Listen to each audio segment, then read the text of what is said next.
And I do have a small child in the room, and it's okay if she is on camera at all. I know that Okay. PCTV likes to know that, so it is okay if she's on camera. Yeah, I don't know if this is going to BCTV. I send it to Oh, okay. I send it to Bill, the recording, and I'm not sure what he does with it. I leave it in our meeting folder so that it's there for reference later on, but I don't know if he's sending it to BCTV or not. Oh, cool. All right, so 9:14 we'll call to order. Any additions or deletions to the agenda? None. Tammy, anything? Not that I know of. Okay. No public.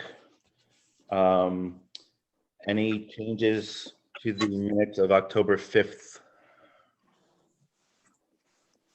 If not, I will take a motion to approve them. No changes. There's only two of us. I'm going to put you down for making a motion and I'm going to second it, okay? That sounds great.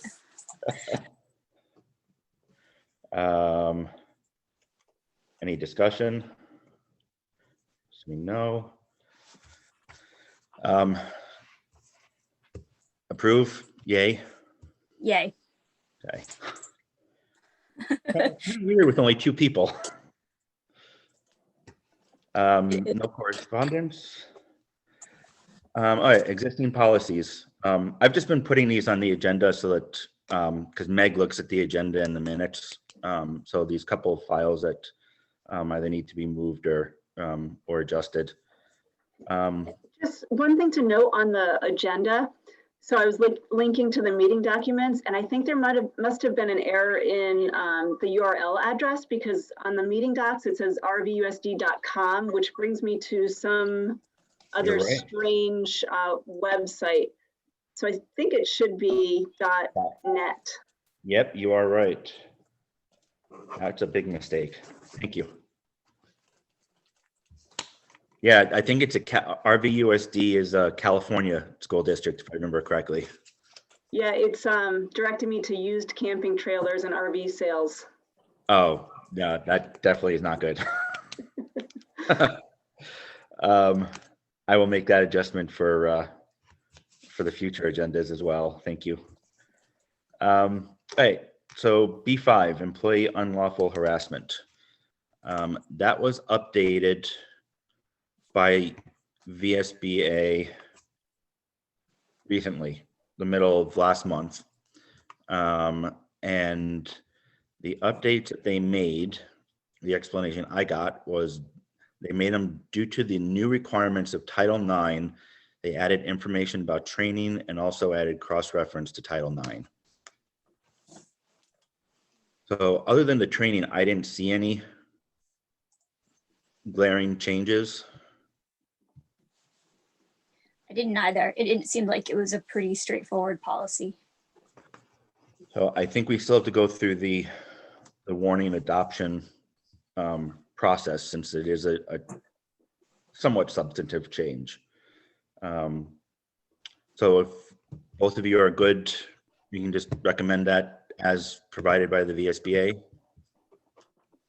Yes, Okay. Do we need to make a motion or do we need to request that we warn them, or is there any type of? We just have to decide whether we want to recommend or what we would recommend to the board that they do. Okay. So we could go through the formal process of making a motion, second, and all that. I don't think that that's necessarily required for us. So we'll just recommend that they at the whole board warn it.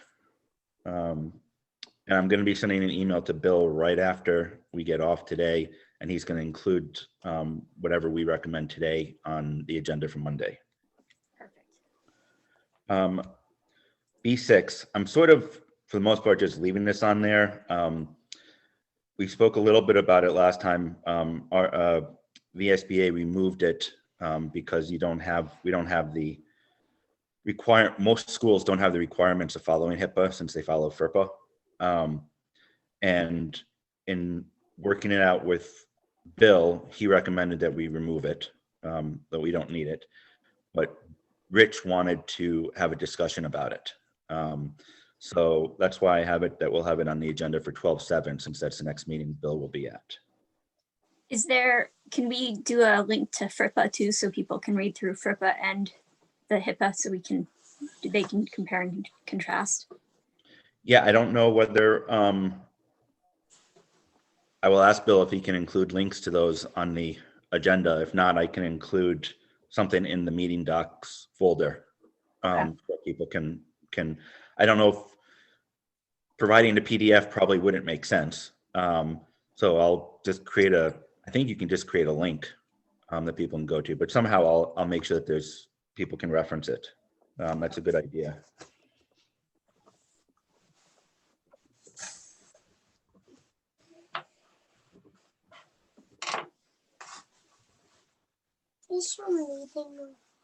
No, we're still working. I always want to spell HIPAA, HIPPA. D, setting a policy numbering convention. We talked about this last time. And it was what Matt said that they did at Dover prior to the merger. And I think it makes sense. I talked to Sandra Cameron at VSBA, who's in charge of policy something or other. She doesn't think that there's any chance we're going to be hitting 50 in the near future. The reason I put this on here is that there's one or two other policies that we're going to have to renumber. So I thought if we just formally set that as a convention that we'd be set moving forward, and that way everybody will know, even when we're not on the committee, that we'll just kind of follow it. So if you guys are good with that, I think it makes sense. I like documenting best practices so people don't have to rethink it and recreate it. I like that. I did documentation for my networking business for many, many years. And my policy was I handed a book over to a client. And if they couldn't hire somebody else that was semi-capable to follow it, then I didn't do my job. Because I don't like people calling me back. So F31 Interdistrict School Choice Program. We talked about this last time, and that there were no substantive changes. And the only real one was to change the number from F31 to F50. Mm-hmm. I don't believe that's going to require rewarning. I think it will just require readopting. Just so you guys know, I asked Sandra Cameron if there was a set of rules for managing policies. You know, when you readopt, when you do a revision, when you mark it as reviewed, et cetera, et cetera. Vermont does not have one. So she and Sue, the executive director of VSBA, are going to be putting together a manual for Vermont so that we have those. Because somebody changed the word of something to readopt from revised, and I was like, okay, what does that really mean? So we'll have that in the near future. But I think readopt is probably as good a term as any at this point. So we good with that? We are good. Yeah, let's readopt. Okay, so new policies. C13, homeless students. Semi-timely for us, in fact. Very much so. Yes. I read through this. I don't see any issues with it. Bill was actually the one who sent it to me. So he asked me and Mike over, I think it was Mike at West River to get these through the committee. So I'm assuming we've got his approval. Tammy, do you see anything? I'm looking it over now, but no, I don't. Is this one of those model ones, or is this language that Bill got from? Nope, this is a model policy from VSBA. Okay. So it's gone through their lawyers. Yeah. Yeah, it says updated, but I think it's a new policy, came out on the 16th of October. Okay. So yeah, it's gone through their lawyers. And obviously the only thing that I changed was our district name. Right. Yeah, looks good. Kate? I think it looks good, and hopefully it will give us some framework to work with in situations that might need them. Not that they ever come up. All right, so we will recommend to the board they warn and then adopt C13, the homeless students policy.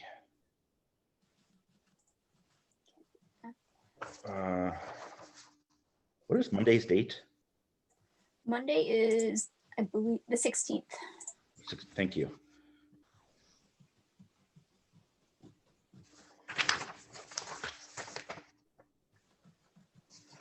All right. This is B, F22, the electronic communications and use retention. I put this on here after having a back and forth email with Rich. I have concerns about board members using their personal email. One of the main ones is that everything that we do is subject to FOIA requests. And last thing we want is personal information or emails getting stuck, getting caught in a FOIA request. But also the amount of labor that it takes to go through an email account to pull out information for a FOIA request it can be ridiculous. I have 120,000 emails in my private email account. I mean, I couldn't do it. No. So I know that if we agree that this is a good policy, we'd have to actually create a policy. One does not exist. And the VSBA does not have a model policy. So we'd have to go through the process of creating it, getting it through lawyers, et cetera. So it would take us a little time to do it. But if we wanted to do it, I know that we will get pushback from other members of the board. There are, give me a second. Let me pull up. I meant to pull it up last night and I forgot.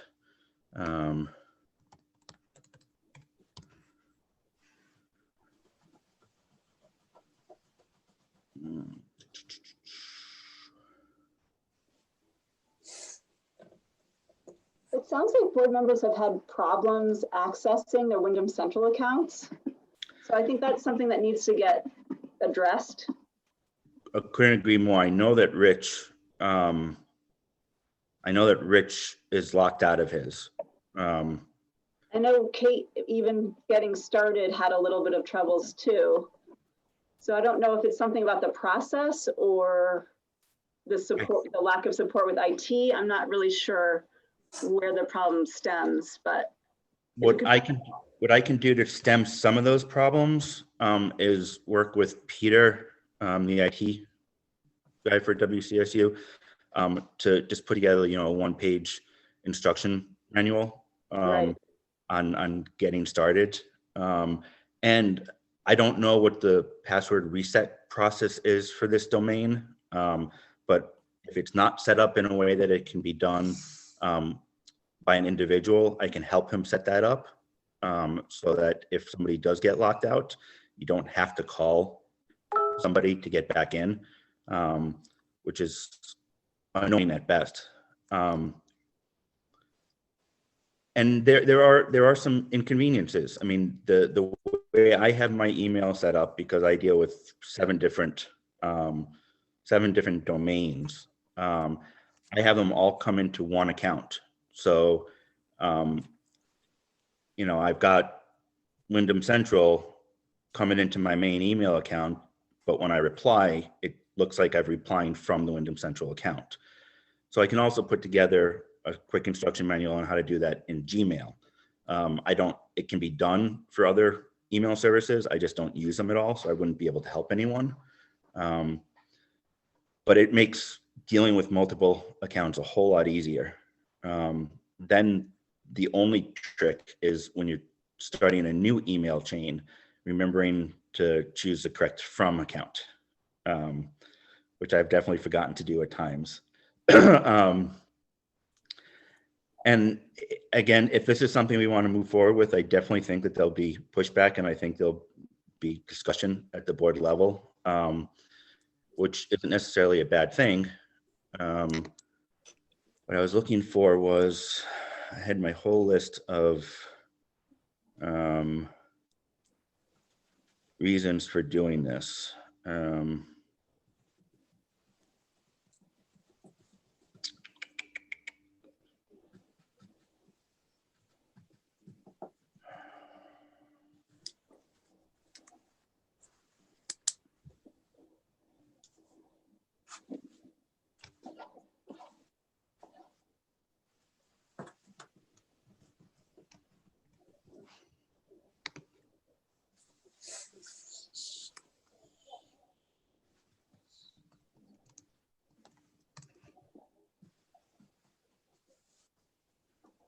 It seems too like we could use a little distribution list cleanup.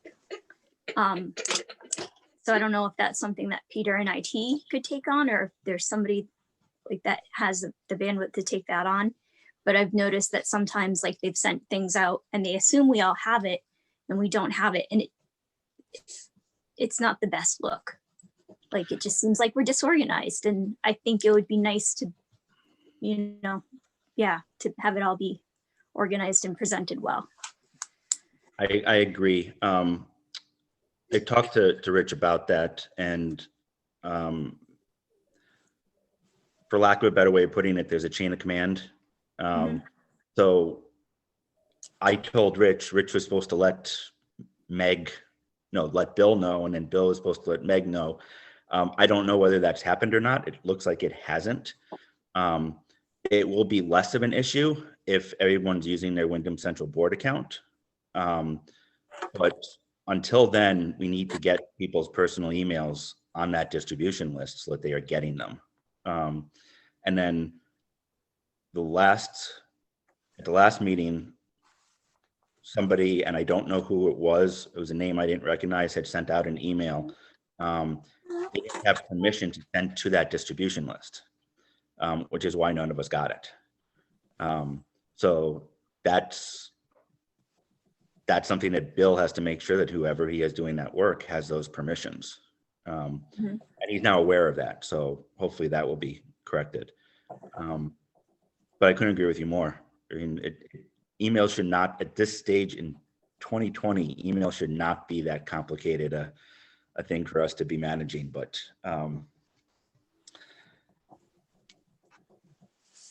and this F-22 electronic communications and use retention policy, I put it on there because it kind of goes hand in hand with an email use policy. It's a recommended policy by VSBA.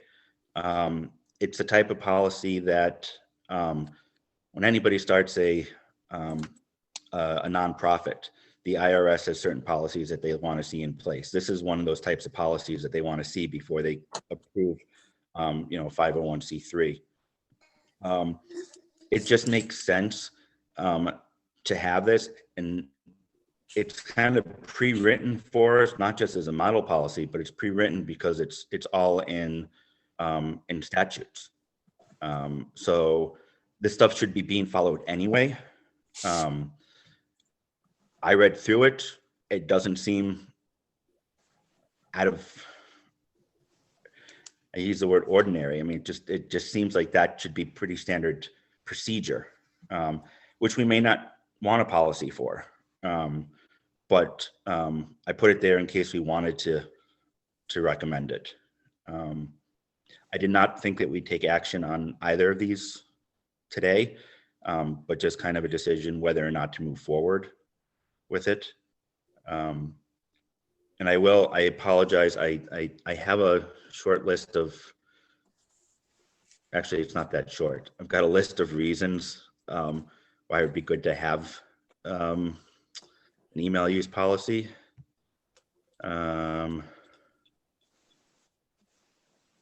Oh, just got an email from Matt saying he won't be able to make it. And I can't find it, so I will email it to you all this weekend, as soon as I can find it. So how do you guys feel if we do enough to prepare people with the, instructions and kind of a pseudo management plan to make it easier? Do you think this is something that would be worthwhile going through? I think so, as long as, everyone's email address is set up correctly, to ensure that everyone's getting what they need and everyone's getting it at the same time. I think it is. That's just my opinion, I guess. Kate?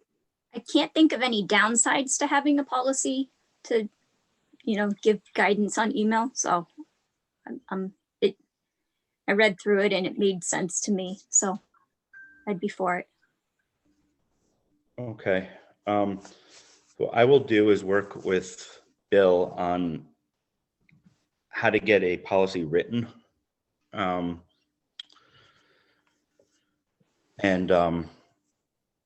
Since the VSB doesn't have any model and I asked for samples and they don't have anything, we're really going to be starting from scratch on it. I'll do a search and see if I can find something from other districts, other states, etc., to give us a starting point.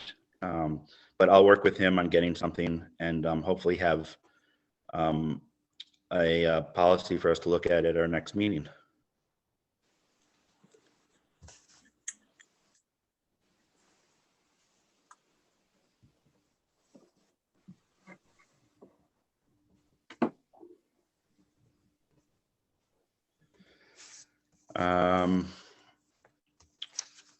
We good for December 11th at 9 for our next Sounds meeting? great. It's funny that we're planning December meetings already. Not that far off. Yeah. It's the middle of November already. It's ridiculous. Somebody said, well, Thanksgiving's a week away. I'm like, no, it's not. It's pretty close to a week away. Yeah, 2 weeks. Yeah, close enough. I went through that whole list of, I don't have it in front of me, VSBA model policies to see which ones seem to have some security related topics to them. These are the 4 that I pulled out. They're not in numerical order, and I apologize for that, but I did put those policies together last night, so they are in tonight's meeting folder, today's meeting folder. If you guys could just take a look at them over the next couple of weeks and just let me know which, if any of them, you want to put on the agenda for next meeting, I will go ahead and do that. I have started putting together on that spreadsheet, that policy spreadsheet that I put together, starting to put together in a column, I think all the way on the right, of next review dates. So I've started filling that in so that we have, so we know what's coming up and when. I figured now we've gotten through a lot of the catch-up work, that now it's just going to be doing, reviews of things as they come up. So do you have a full folder on Google Drive that just for policies? I have, yes.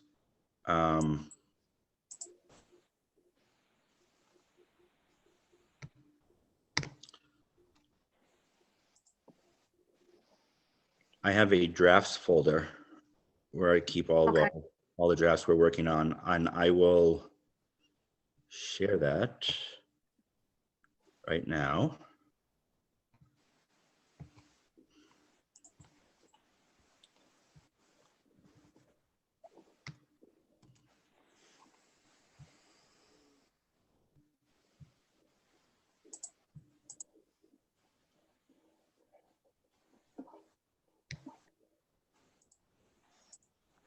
Okay, you should be getting the share notification for that. Okay, Shared it with you two and Matt. got it. And I've been working with Peter and Meg on a better process for one, providing the stuff to the public, but also how to manage the files. Because as it is, Meg creates them. She has to keep 2 copies of them. It's a mess. So I'm trying to figure out a way that we can provide them to the public without having to have multiple files, and she has to upload them every time she changes a word from, like draft to approved, and which makes having links problematic because I have to update our spreadsheet every time she does that. So the recommendation I made to them, which we're not totally excited about, but may go with, is that we do away with PDFs and we just have the Google Doc, which, set to view, anybody can view it. Mhm. The problem that they have is that right now there's that notice at the top that says you're deleted, the deleted is changing or something. And they don't want to be getting phone calls about that line. So we'll see. Either way, the reason I even brought that up is that I do have a folder that I'm keeping, sort of mimics the folder that's publicly available for policies that we've worked on, which I can share with you. But it's basically just what I've sent to you guys already. But what I do is I move them from the drafts folder, so they'll only remain there as long as they're drafts. So are there any other items that you guys would like to see on the agenda for next time?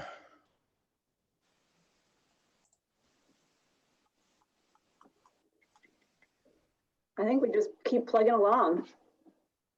I'll take a look through the policies and see if there's anything that jumps out, but I think I'm pretty happy with the rate that we're going at, actually.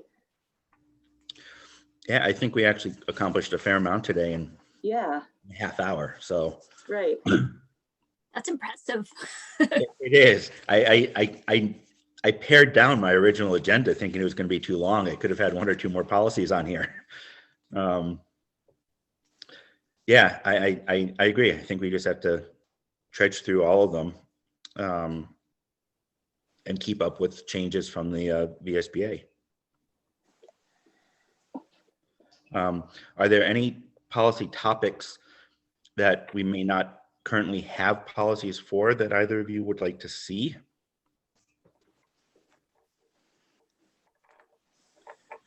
This is more of a not necessarily think of right now, but if you think of things, Yeah. or if things come up, we don't have to stick to the policy manual from the VSBA. We can do something ourselves. It's always when something happens that you wish you had a policy for, but aren't prepared for it, unfortunately. Probably the best you can do there is not hope, but if something happens in another district or something and you're about it, you know what, that would be a good thing for us to have. Exactly. Which is, I'm sure, exactly what the VSBA does also. Yeah. They hear something, it's like, oh shoot, yeah, that's a good thing. So realizing that we're probably going to end up in remote situations at some point this year, is there any type of policy that would help the schools out, given that that's a relatively newer thing? In regards to educating the students, you mean? Education, attendance, I don't know, what else? What are the issues? Attendance definitely is something that it's a slippery slope for sure, because the state is recommending certain amount of hours of instruction, and whether or not students are actually logging on, does that what actually counts as them being present for the day. Yeah, and that's a really tricky one, because then you've also got, there's so many parents who are multitasking during the day, and that's a really tricky one. I know people that it's a full-time job for them to be with their student all day, and I'm fortunate to have a student who's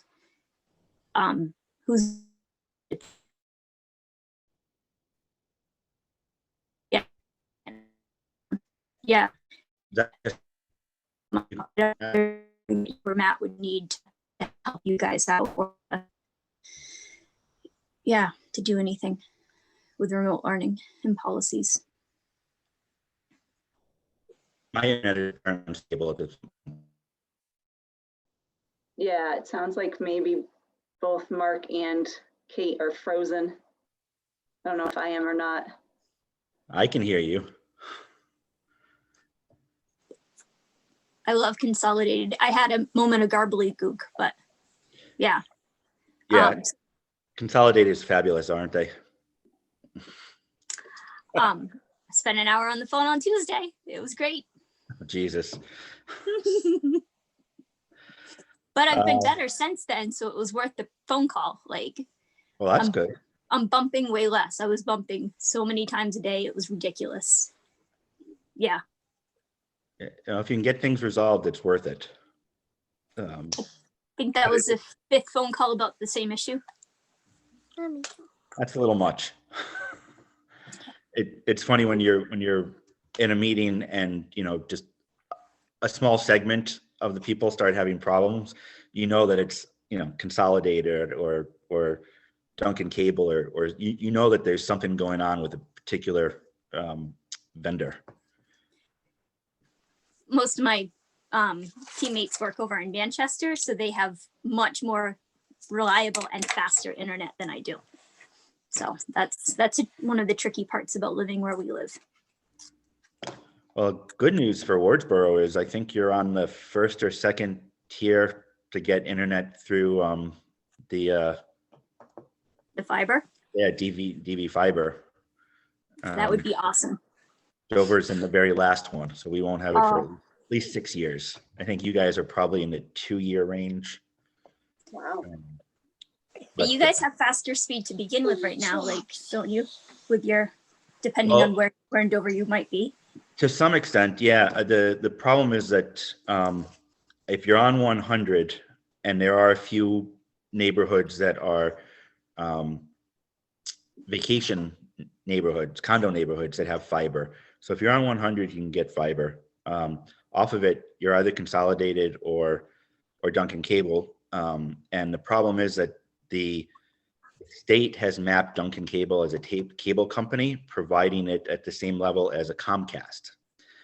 When theirs is actually slower than DSL. So from the map, it looks like we've got good service. In reality, we don't. And the best I can get where I am is DSL. They wouldn't even bring up 2 lines. I asked them to bring up 2 lines for me. They wouldn't do it. They said there wasn't enough bandwidth in the area. So it's crazy. Yep.